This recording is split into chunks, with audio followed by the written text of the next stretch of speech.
My brother drained my account and my father told me to ignore it. I agreed, not telling him the money was taken from his retirement fund. Months later, my father accessed it and found the empty balance.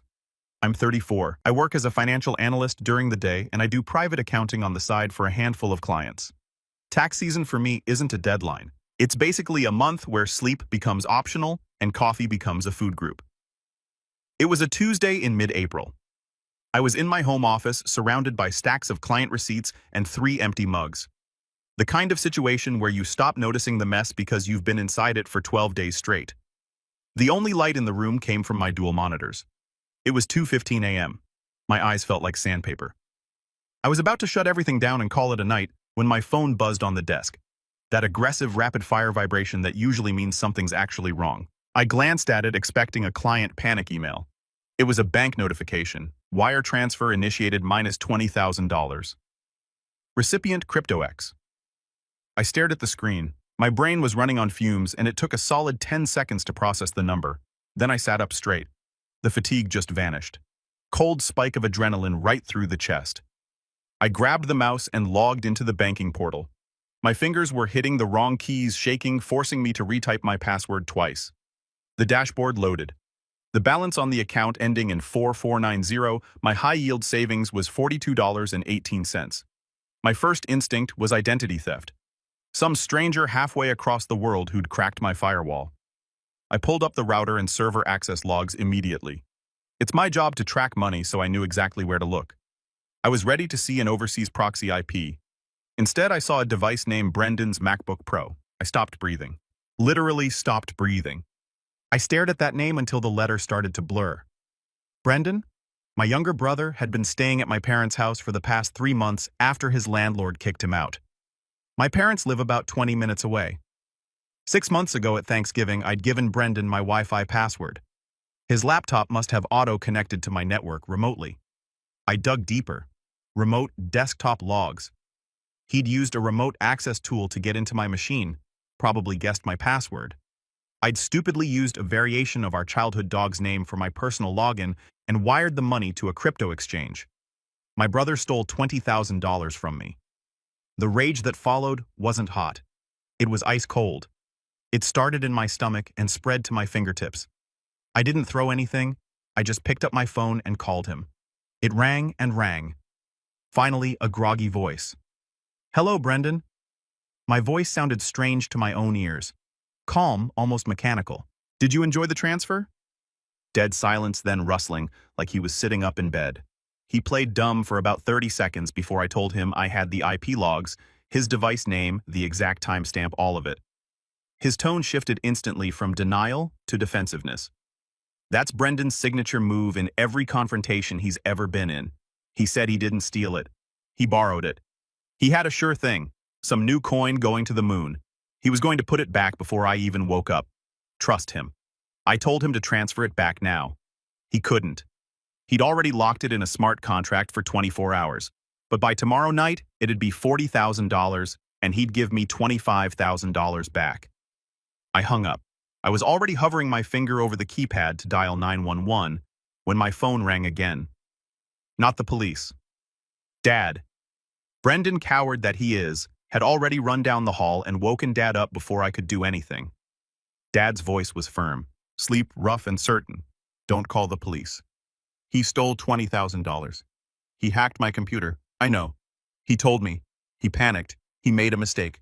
Then came the line I'll never forget. You are not going to ruin your brother's life over money. I told him I was calling the cops. If you call the police," Dad said, his voice dropping an octave, "you will never step foot in this house again. He is your brother. Family helps family. Get in your car and come here. We will fix this." I stood there in the dark office, the empty account balance still glowing on the screen. And then I thought about something specific. I thought about which account Brendan had actually drained. "Okay," I said. "I'll be there in 20 minutes. I grabbed my keys. I didn't call the cops, not because I was scared, because as I walked to my car, I remembered exactly what that account was, and I realized neither Dad nor Brendan had any idea. Hold on a second, let me jump in. For the listeners, this is the host, not Nolan. His brother Captain Crypto just robbed his own family using a remote access tool he secretly installed months ago.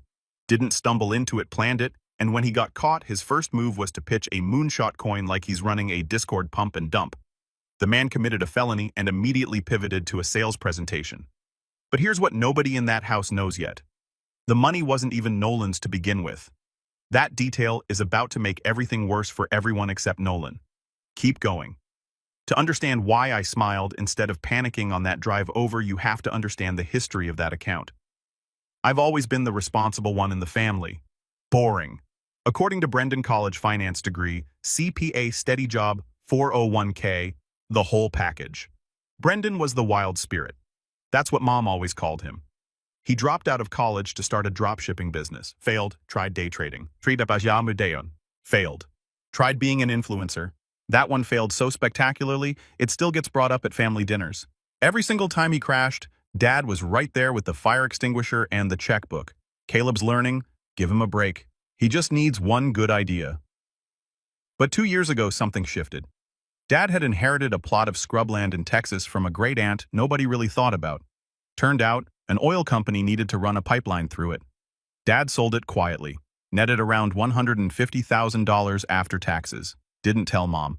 Definitely didn't tell Brendan. He called me. He took me out to lunch at a steakhouse, something he almost never did. Ordered a coffee, looked me in the eye across the table, and slid a check toward me. "I need a favor, Nolan," he said. I looked at the check. "That's my retirement. My real retirement, not the pittance your mother and I have in the joint account." He leaned in and lowered his voice. "If your mother finds out, she'll renovate the kitchen or book a cruise. If Brendan finds out..." He shuddered and didn't finish the sentence. He wanted me to open an account under my name. Manage it, keep it safe and quiet. He'd give me 5% of the interest as a management fee. On paper, it looked like my personal savings. "I trust you," he said. "You're the smart one." That was the hook. I'd been waiting to hear that line from him my whole life. I did it. I opened the high-yield savings account under my name and nicknamed it Project T in my personal ledger. Over 2 years, Dad had dipped into it a few times for what he called emergencies, but mostly it just sat and grew. By mid-April, the account had about $20,000 in liquid cash. The rest I had locked in long-term bonds. My actual personal savings were at a completely different bank specifically to avoid mixing funds. I'd been deliberate about that separation from day one. Brendan, being lazy and in a rush, had grabbed the liquid cash. He thought he was stealing from me. Dad thought he was protecting Brendan from consequences of stealing from me. Neither of them knew they were having that argument about Dad's own retirement fund. I drove to their house at 3 a.m. with all of that in my head. I practiced a look in the rearview mirror. Sad, compliant, defeated. The look of a son who got beat and knows it. If Dad wanted to play the family helps family card all the way to the river, I was going to let him. The house smelled like stale coffee and stress when I walked in. Mom was asleep upstairs. Dad had kept this quiet from her. In the living room, Dad standing by the fireplace in his bathrobe, arms crossed. Brendan on the couch, head in his hands, eyes red-rimmed. Whether the tears were real or performed, I've honestly never been sure. With Brendan, it's usually about 50-50. Dad's fury wasn't directed at the thief. It was directed at the inconvenience of the situation. He ran the whole script. Brendan made a mistake. He's drowning. He's desperate. Look at you, Nolan. You've got the condo, the investments, the promotion, no kids, no debt, and then the one that genuinely floored me. Don't be greedy, Nolan. He actually said that I'm the victim standing in his living room at 3 a.m. and I'm being told not to be greedy. I laughed. Dry, quiet, barely audible. And then he hit the real point. If I called the police, Brendan goes to jail. His life is over. Did I want to be the reason my brother had a criminal record? Did I want to break Mom's heart? So what exactly are you proposing? I asked. I just eat the loss. Dad squared his shoulders. Yes, you let it go. Consider it a contribution. A contribution to saving your brother. He'll pay you back eventually. He said this, knowing full well it was a lie. All three of us knew it. I looked at Brendan. He was watching me through his fingers, holding his breath, like a kid waiting to find out if he's getting a punishment or ice cream. I looked at Dad defiant, completely certain he had the authority to redistribute my money because he was the patriarch, and that's just how it worked. Okay, I said softly. Dad blinked. He hadn't expected it to be that easy. You want me to let it go? I said again slower. Treat this $20,000 as a gift to get Brendan out of trouble. Not seek repayment, not involve the authorities. That's what you're asking me as my father. Yes. Dad exhaled. Exactly. That's the right thing to do. That's what a good brother does. And you promise, I said, looking him directly in the eye, that we never speak of this money again. Debt is settled. Done. I promise. It's buried. Gone. I pulled out my phone, told them I was turning off the fraud alert. I was actually stopping the recording I'd started the moment I walked through the front door. I drove home. I let them think they'd won. Pause for a second. For listeners, this is still the host jumping in, not Nolan. I need a moment here. This man walked into a room at 3 a.m. where his father was actively shielding the guy who robbed him. Stayed completely calm, agreed to everything, and recorded the entire thing on his phone. That's not just restraint. That's operating at a different level entirely. Dad thought he was brokering a family peace deal. What he was actually doing was signing a document that would come back to haunt him. And the beautiful part, he was genuinely proud of himself. Anyway, this is where Nolan stops reacting and starts building. The next morning, I felt more awake than I had in months. I called in sick, not entirely a lie, and set up a coffee meeting with my friend Diana. We'd been friends since college. She's a contract lawyer, sharp as anyone I know, and she was the only person outside my family who knew about Dad's secret fund because she'd helped me put together the original management paperwork, which Dad had refused to sign because he didn't want a paper trail. We met downtown at a coffee shop far from anywhere Dad or Brendan might wander. I played her the recording. She listened with her mug halfway to her mouth. When it finished, she set it down. "Nolan," she said, "this is diabolical. I love it, but you need to cover yourself. You're the custodian of that account. If your dad tries to come after you for negligence or mismanagement, you need documented proof that he authorized this outcome." "That's exactly why I'm here. How do I lock him in without tipping him off about the secret?" She tapped her pen on the table for a few seconds. Email confirmation vague enough not to trigger his paranoia about the fund. Specific enough to identify the transaction. We spent an hour drafting the right email. Subject line: resolving last night's issue. The body confirmed that per his request, I was canceling any police report regarding the unauthorized transfer of $20,000 from the savings account under my management on April 15th. And that I understood he wanted this treated as family assistance for Brendan, not a debt requiring repayment. I closed it by saying I hoped it helped Brendan get back on his feet. I hit send. 2 hours later, Dad replied, "Thanks, son. Proud of you. Let's move forward. Don't bring it up to your mother." Diana read the reply over my shoulder and gave me a nod. "You're legally bulletproof. He explicitly authorized forgiveness of the debt. He thinks he's clearing a balance you're owed. The phrase savings account under my management covers the fund without naming it." That afternoon, I went to the bank, my actual bank where my personal money lived. I moved everything to a completely different institution, set up two-factor authentication, with a hardware key, changed every password I owned, ran a full virus scan, wiped my laptop's hard drive, and reinstalled the operating system from scratch. I scrubbed Brendan's digital fingerprints out of my life entirely. That night, Brendan texted me, "Hey bro, crypto crashed, lost it all. Sorry, but thanks for being cool about it. Dad says you're a hero." LOL, lost it all. Of course he did. There was never a sure thing. He'd either dumped it into a pump and dump scheme or just made the dumbest possible move with it. With Brendan, both options are equally likely. And the LOL that told me everything I needed to know. He thought he'd gotten away clean. He thought the Bank of Nolan had a no-penalty withdrawal policy. I didn't reply. I made myself a cup of coffee, sat on the balcony, and waited because I knew Dad's pattern. He'd ignore the fund for months, let it sit, let himself feel secure. But eventually he'd want to move it. He'd find some deal. He always did. It took 3 months. Okay, stop. I need to appreciate something about this for a second. Captain Crypto, who has failed at dropshipping, day trading, and influencer content, sent an LOL in his apology text. An actual LOL. What's next? A Yelp review of the heist. 3 stars. The victim was too calm. Would rob again. Meanwhile, Nolan's out here quietly rebuilding his entire digital security setup while Dad thinks he's sulking. He's not sulking, he's waiting. Because in 3 months, Dad is going to go looking for his retirement money. And Nolan already knows exactly what that bank statement says. The patience on this guy is something else. Back to the story. Summer rolled in. The silence between me and my family got comfortable. For me, at least. I stopped going to Sunday dinners, told Mom I was buried in work. Dad didn't push it. He probably figured I was still stinging about the money. And honestly, I think he liked that. Fed his ego, thought he'd handled me. July 12th, 10:30 in the morning. Dad called while I was at my desk. He was breathless, excited. He'd found a commercial property foreclosure situation, desperate seller cash needed fast. He wanted to pull everything from the fund and wire it directly that evening so he could show proof of funds the next morning. It's the deal of a lifetime, he said. Pull it all. Sure, Dad, I said. I'll be there at 7. I hung up and sat there for a second listening to the office AC hum. Then I printed out the bank statement for account 4490. Slid it into a crisp manila envelope and put the envelope in my briefcase. I drove over that evening. The house had a festive energy. Mom was out at her book club, which is when Dad always timed these things. Brendan was on the couch eating a pizza, looking completely relaxed. The April incident had clearly become ancient history for him. Zero consequences will do that for a person. Dad greeted me at the door with a wide grin. He handed me a water and started talking about retiring next year, buying a boat, finally doing what he'd always said he would. He was already spending the money in his head before it was even in his hands. All right, he said, rubbing his palms together. Open up the magic box. Let's see the total, with interest.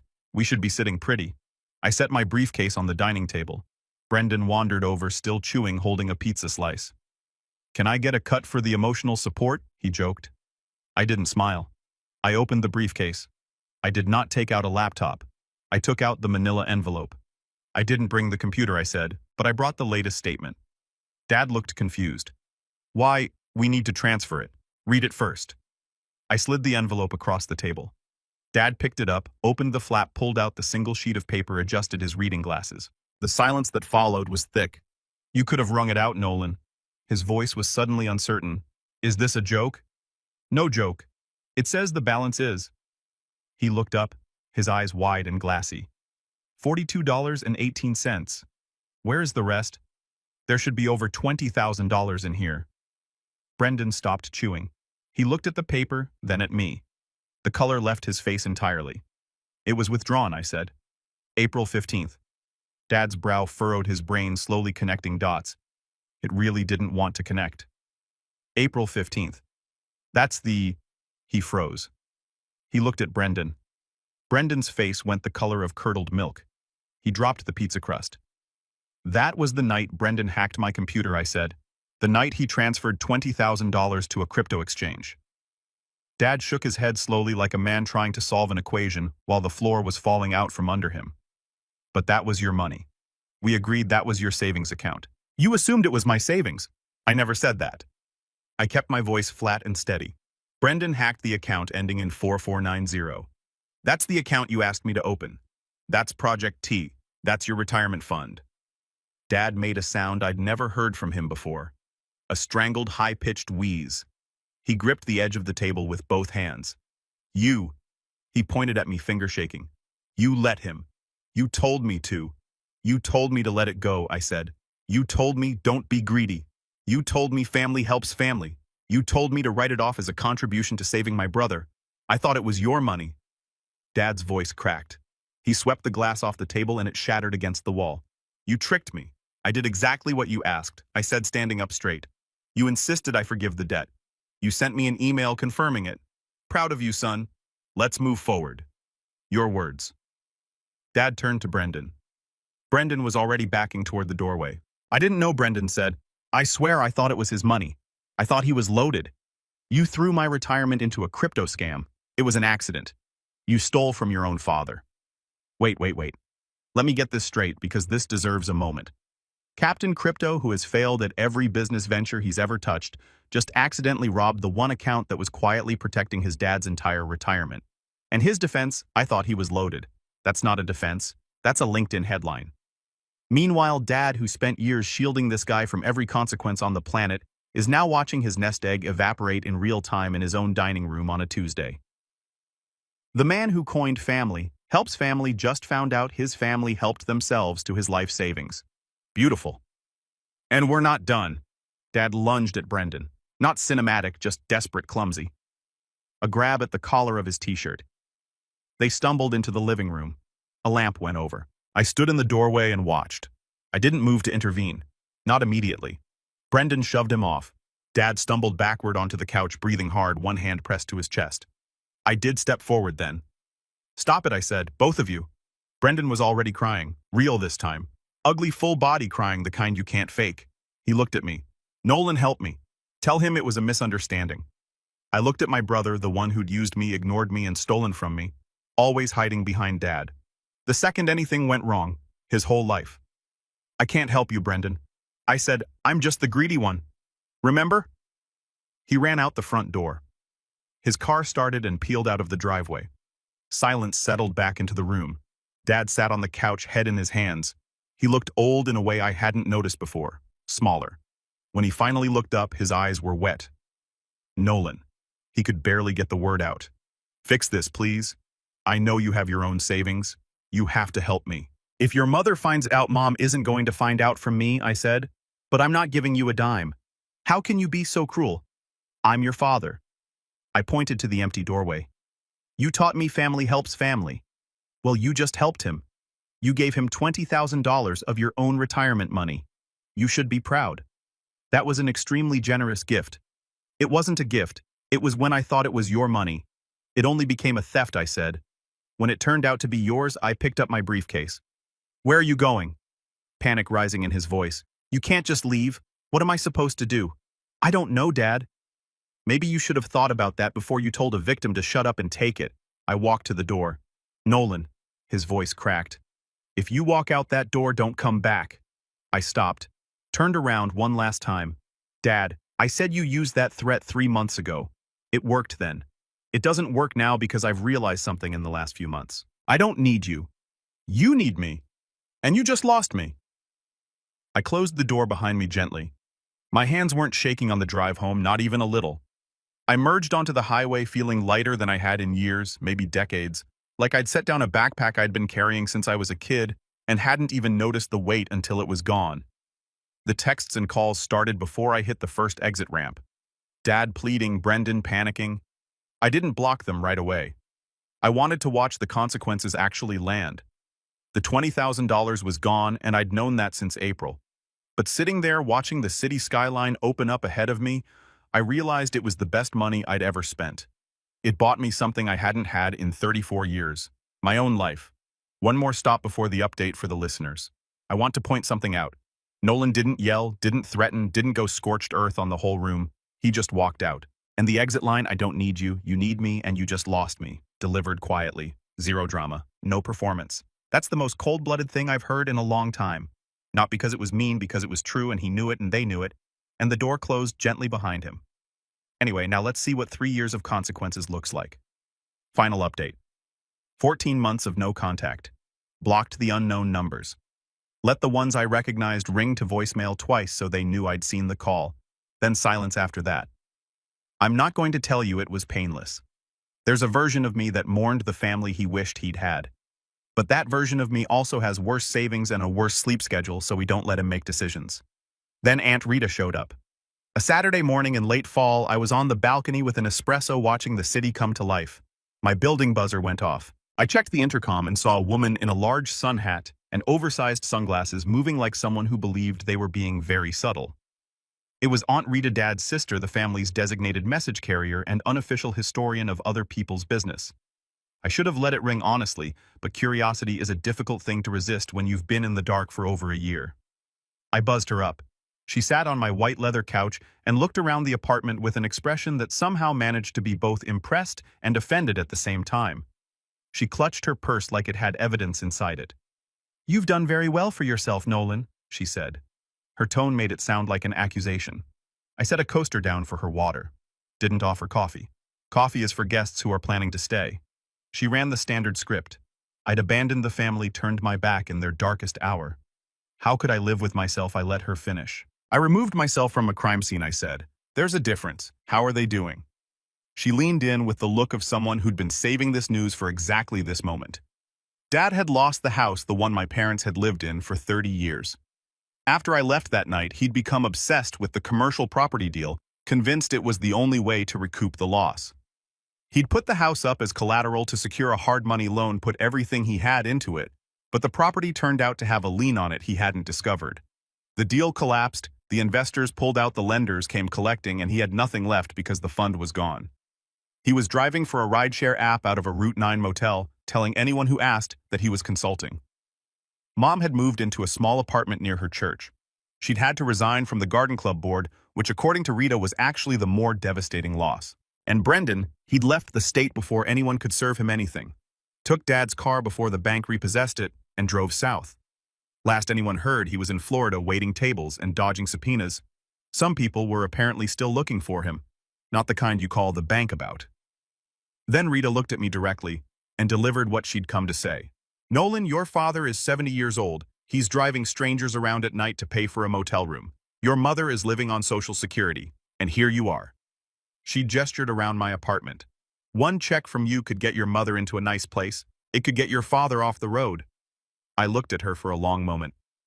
Aunt Rita, I said, do you know why I didn't call the police that night? Because your father asked you not to. No, because I wanted them to actually learn something. Dad spent his whole life bailing Brendan out with money he was hiding from his wife. He used me as the vault and Brendan as the excuse. When the vault got robbed, Dad's instinct was to protect the thief and silence the victim. If I write a check right now, what happens next week? Does Dad learn? Does Brendan? They've suffered enough, she said. My compassion, I said, was giving them a real choice. Dad chose Brendan over me. He chose to cover a felony over my dignity. He told me to let it go. I stood up, so I let it go. I let them go. I'm not rescuing anyone here. I'm ending the cycle. Rita stood face flushed. You're cold, Nolan. Ice cold.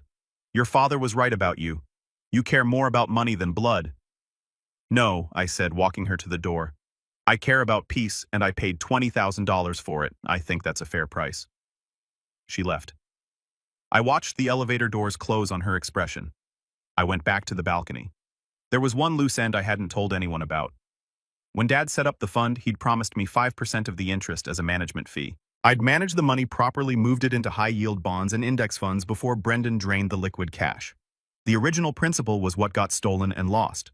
But the interest I generated over 2 years, I'd swept that into a separate sub-account every quarter just as clean accounting practice. Brendan hadn't touched it, didn't know it existed. About $8,500. Technically Dad's money. Technically my fee. A genuine gray area. But I didn't want a gray area. I didn't want a single dollar of that fund mixed into my new life. I made out a cashier's check to a gambling addiction recovery foundation. Sealed the envelope, walked down to the lobby mailbox, dropped it in. Clack, final, 3 years now. Mom and Dad divorced. Turns out, when you lose the house and your wife finds out about the secret fund you'd hidden from her for years, the marriage doesn't survive that conversation. Mom is in a senior community now. We talk occasionally surface level carefully. She still blames me a little. She can't fully help it. It's the wiring she grew up with, but she respects the distance. I send her flowers on her birthday. Dad still emails me sometimes, usually links to investment opportunities or things he's read online. Mason, look at this gold IRA. This one is different. He hasn't changed. He's still looking for the shortcut. Still hunting the magic move that undo 30 years of decisions. I dragged them to spam without opening them. And Brendan got arrested in Georgia. Check fraud. Minor charge as these things go, but enough to put him in the system. He called me collect from jail. I stared at the phone for a full minute. Inmate from Brendan. Would you like to accept charges? I pressed decline. That was the hardest moment. Harder than the night of the theft, honestly, because it was the moment I fully accepted I couldn't save him. Dad had spent 30 years trying to save him, and all it produced was a man who believed the world owed him everything without receipt. If I answered that call, I wouldn't be helping. I'd just be the new enabler, the new dad. So I let it ring out. My life now, I got the senior analyst promotion. Salary nearly doubled. My personal investments are up. I'm with a woman named Claire who knows the whole story and, unlike my family, actually respects that I have a line I don't negotiate past. Life is stable, boring in the best possible way. Dad called me greedy that night. He used it like a weapon. But let's be clear about what greed actually is. Greed isn't having savings. Greed isn't wanting justice when someone steals from you. Greed is feeling entitled to take what isn't yours because working for it seemed like too much effort. Greed is hiding money from your wife for years and then demanding someone else cover your losses. Greed is asking a person to set themselves on fire so you can stay warm for 1 more hour. Family helps family is a real thing when it runs both directions. When it only flows one way, it's not a value. It's a collection strategy. I paid $20,000 to learn that. Honestly, best money I've ever spent. So if you're the responsible one, the one who holds the vault, absorbs the impact, gets called greedy for wanting what you earned, remember this. You are not an ATM with a family plan. You're a person, and your security matters just as much as theirs does. I want to hear from you. Have you ever had to draw a hard line with a family member over money or been on the other side of one? Drop it in the comments. Look, Nolan's not perfect. He made a calculated decision and let it ride for months while the clock ticked. But here's what I know. A man who robs you and a father who covers for it aren't asking for your compassion. They're asking for your compliance.